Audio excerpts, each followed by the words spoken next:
Alors oui, j'ai eu une femme un jour. Elle était belle, raffinée,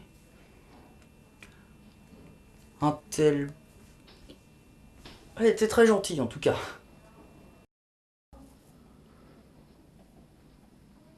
On me dit qu'elle est seulement dans ma tête. Mais moi je sais que c'est pas vrai.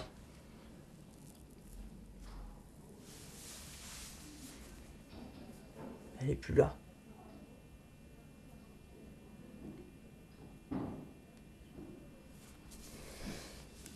À cause de ces putains de médicaments que le médecin me donne.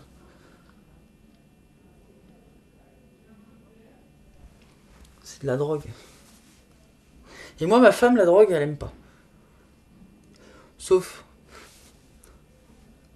Sauf quand je lui dis qu'elle est la mienne de drogue.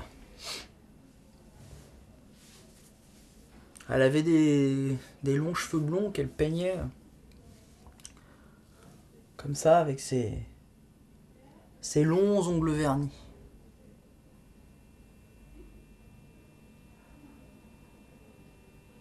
J'ai plus de femme. Elle a toujours des ongles. Par contre, elle a plus de cheveux. Pourtant, je l'avais enterrée avec. D'ailleurs, je l'avais enterrée seule. Sans moi-même.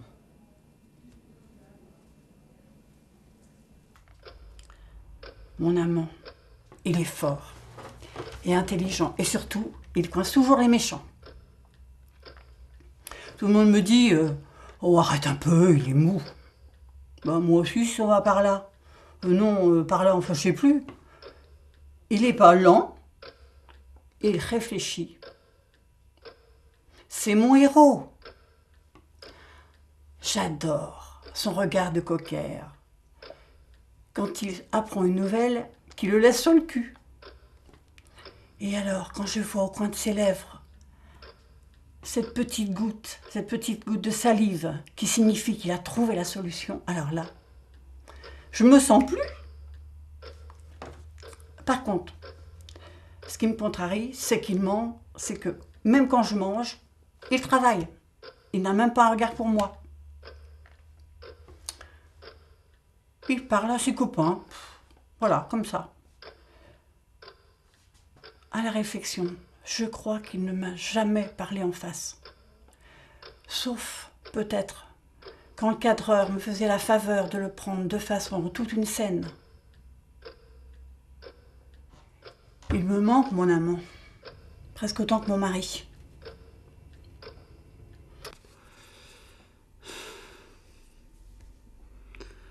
Du temps où Yvan m'accompagnait encore dans les rafles, chez les Bicnites ou chez les racailles, j'avais une femme. Une espèce de rombière imbaisable qui disait Yvan. Il n'avait pas tout à fait tort. Une de ces malheureuses à qui le sort a dit « Toi, tu vas en chier ». Et c'est vrai qu'il faut avouer qu'elle en a chié. La pauvre. Mais là, ça va mieux. Enfin, je crois. Viviane. Elle est plus là. Elle a mis les bouts quand Yvan a avalé son extrait de naissance. Viviane, elle aime pas Jacques et Daniel. Et c'est vrai qu'avec la mort d'Yvan, ils ont été de plus en plus présents. Viviane, elle aime pas Jacques et Daniel. Par contre, elle aimait bien Yvan. Je me demande même s'il est pas parti avec elle, cette espèce d'enflure de foiré de fils de...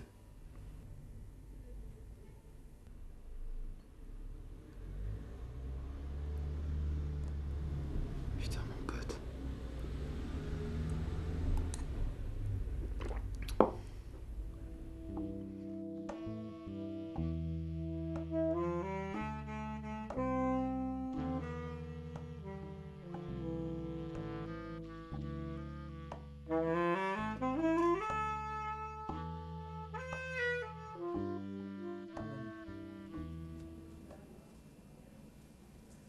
Moi, ce jour-là, j'étais là. Terré plus profond qu'elle et les autres.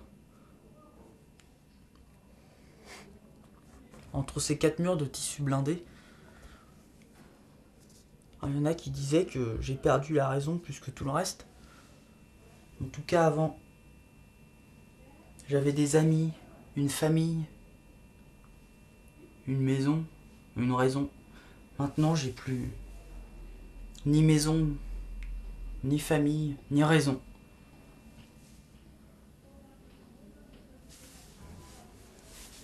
Je pense plus. Quoique si, ouais. Quand même, ouais. Il reste un soupçon de vie. Morte.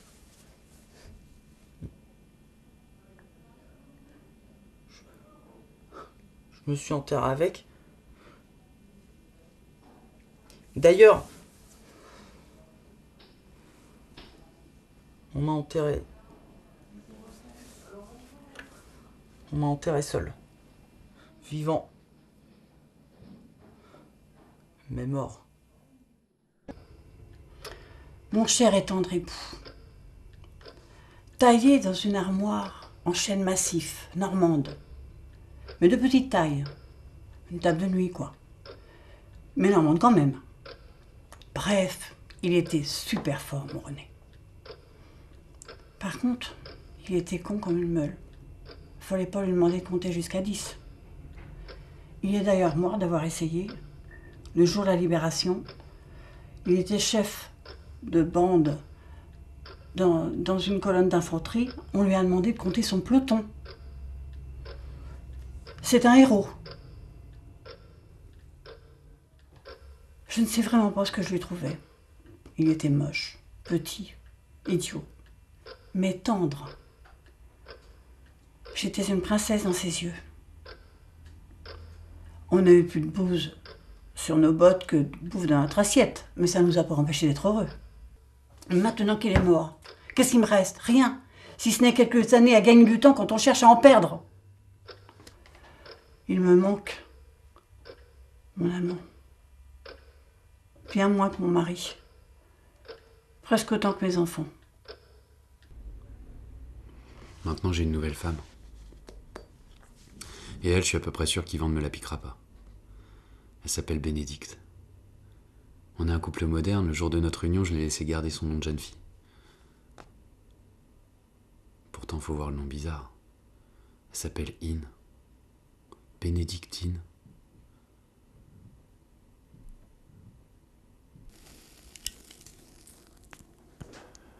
Je l'ai rencontrée un soir au comptoir du Balto.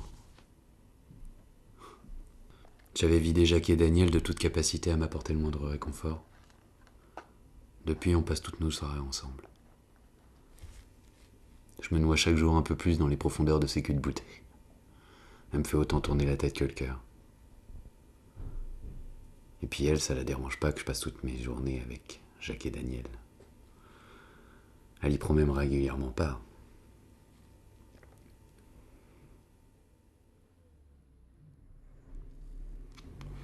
Bénédicte, elle n'a pas connu Yvan.